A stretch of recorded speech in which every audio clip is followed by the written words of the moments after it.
How many of you actually work from home? Yes, it's very common these days. And how many of you are actually desk-based pretty much all 5 days? Yes, it's very rare. It's very rare everybody comes to work every day. So that's the core topic, virtual team management. It has its own positives and it has its own drawbacks. So let's have a look at what's a virtual team. A virtual team is nothing but geographically dispersed team, let's put that way. And the way they interact is primarily through electronic means. Two things: they are not sitting next to you. Secondly, they are not available for you to catch up next to you, but you can still communicate and you can still work with them. Virtual team, very, very common these days. Yes. What are the key best practices that you can follow if you do run your proposals based on your virtual team structure? Number one, the virtual proposal center. This is the single place where you can access all your documents and all your resources and all your information in one place.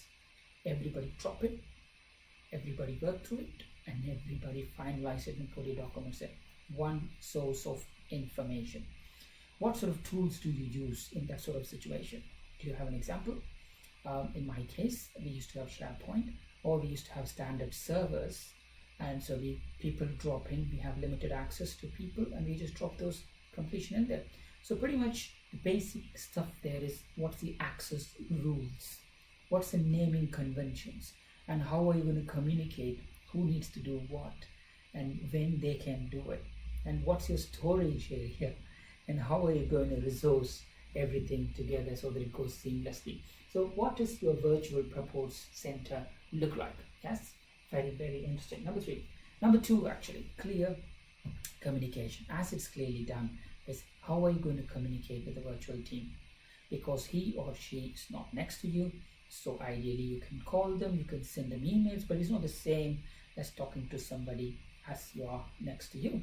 So plan your schedules, clearly map it out, who's doing what, who is working from home, who is available in the office, how are you going to plan your whole structure, update it regularly, right? Your communication culture, determine your frequency and determine your approach as well, personal, professional, formal, informal. Different persons work differently, and how are you going to approach your virtual team? Yes, plan it based on their personalities. Number four, conduct virtual reviews. Regardless of where you are, you cannot, ideally, all the reviews should happen in one meeting room. But if you can't, and if you're going with GoToWebinar or any other kind of webinar-based reviews, plan it in the same way as you do your traditional meeting. Yes, so that's your next point. Conduct all regular reviews as if you're running a traditional meeting. But if you are doing that, remember, you can't actually see people's emotions, see people's kind of work while you are somewhere else, seeing them through the technology. But plan it carefully, give them an advanced communication of how this whole thing works, draft the agenda, who does what, run it in the same way as possible. Yes, so 5 key points how you run your virtual proposal center. Number 2, clear communication. Number 3, what's the culture that you use behind your communication? Number 4, virtual reviews, mandatory. Do it in the same way as you do your traditional things. What's the pitfall? The pitfall is you don't actually have any infrastructure to run your virtual team, so you just rely on basic infrastructure. You're just left out to sort yourself. And the other most important thing is, remember, even if it's a virtual team, you do failure to build rapport early on with team members, which means you might have a virtual team, but if there is a possibility for you to meet these people, please do meet it. Put face to the name, right? So that you clearly know who you're talking to, so that they could do more for you.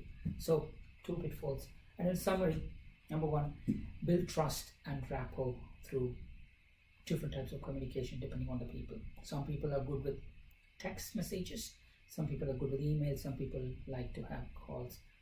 Build rapport accordingly. Pick your phone and talk to people. Don't be afraid. Don't just send an email and just wait for it. Pick your phone, talk to people. Virtual team members, remember, have the same guidelines as your traditional team, same way how they work, treat them in the same way how they approach. If you do have a virtual proposal center, use it appropriately.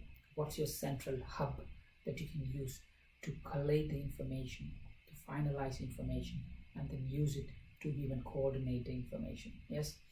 If there is any other digital tools, give them time to learn. Screen sharing, how do you operate, Skype meetings, all these conference calls, work around it. Yeah, remember, these people might also be in different time zones. So I'm assuming all these people are in one geography, but they might not be in one geography. Plan your time zones carefully. Remember, summer, winter time zones also move. Plan accordingly. So work around it. Virtual team, very common. Share your experience.